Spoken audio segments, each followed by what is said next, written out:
Welcome to Whisky.com, where fine spirits meet. My name is Horst Lüning. I'm the master taster of Whisky.com, and today we have the first Italian malt whiskey here on our cask. It's from South Tyrol, is the very north of Italy, and it's the part in Italy where you speak German. And this distillery is wonderfully built. It's terracotta in the outside, and in the inside it's modern concrete work, and you have a view through insulating glass into the cellar where the stills are located, Scottish stills. I think they were produced by Forsyth, and an ancient mill and a classic mash tun. Only the washbacks are made by Italian pine, made in Bolzano, Bozen. Yeah, a wonderful new distillery, and I had a Puni already here on my cask. I don't know if I had that in English language, but it was no whiskey yet because it was too young. And this one is the first whiskey matured for 3 years. And here is a small leaflet in it, or a small paper, telling us aesthetically aspiration.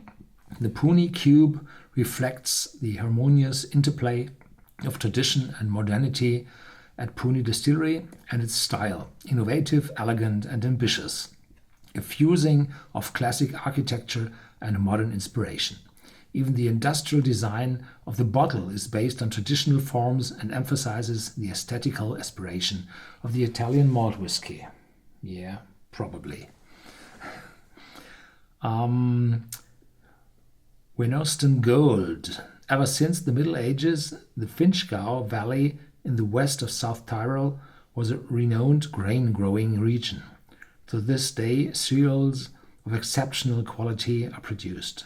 The mash bill for our first whiskey consists of a mixture of malted rye, barley, and wheat. So they use local grains, and then they malt all those 3 grains. So it's a malt whiskey, but not a barley malt, but also wheat malt and a rye malt. And that means that you have malted the corn, the rye corn seed, so that the cellulose was cut into sugars, and those were able to be fermented to produce alcohol. So there's a rye beer outside, there's a wheat beer, and all those beers are made from malted wheat, from malted rye, and here from malted barley. And these are 3 cereals, and this shows this logo here on top, those 3 bars standing for those 3 malts they use. So this is different to the Scottish definition. Tradition and modernity. When it comes to the manufacture of the Italian malt whiskey, traditional Scotch pot stills are combined with state-of-the-art technology in the form of an innovative and unique heating system to ensure the premium quality of our whiskey. Wood and concrete. The South Tyrolean climate is characterized by warm summers and cold winters, so the whiskey is losing alcoholic strength quite fast over the hot summers, because alcoholic vapors evaporate through the porous walls of the cask, of the staves, and in winter the air is breathed in again, so the cask is breathing over the seasons.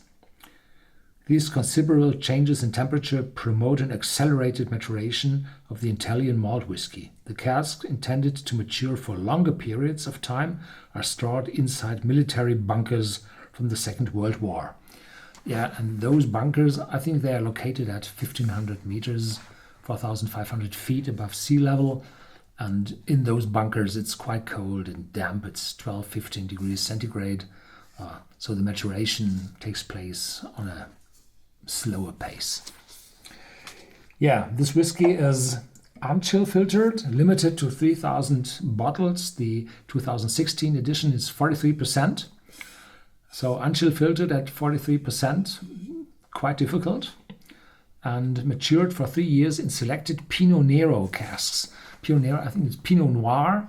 Nero means in Italian black, I think. So therefore I think the top is black, and I think it's uncolored with the wonderful color from the casks. Natural color and non-chill filtered. And the taste is plums, wild berries and orange zest. And there's no cork. It's plastic, and the plastic is moving forward here in Central Europe because you can't have a corking cork if it's from plastic.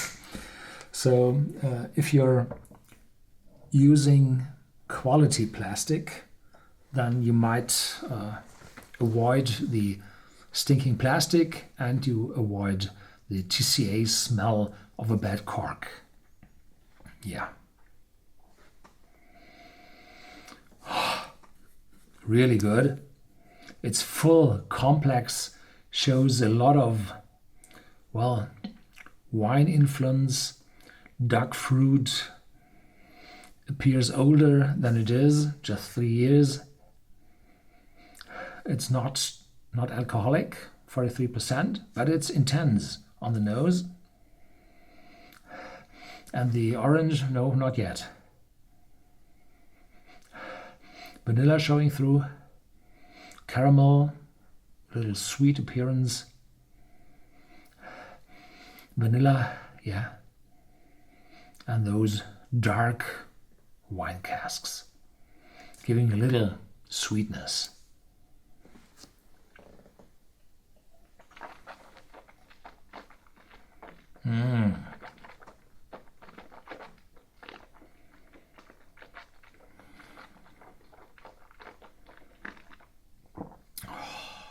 Wonderful and full, completely matured. No youthness at all. Fruity, and now the orange zest appearing. Yeah, it's juice oranges. Zest is too much. It's juicy, fruity, a hint of orange sweetness. Oh, wonderful. So this one is a lot better than the first Puni I had. So maturation after 1 year or 1.5 years is definitely less than this one. Yeah.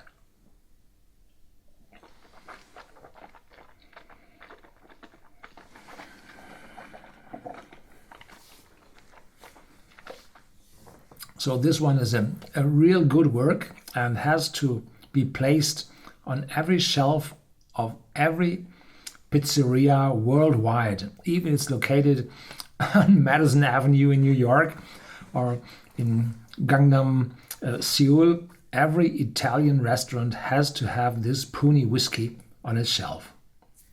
It's a must for Italy.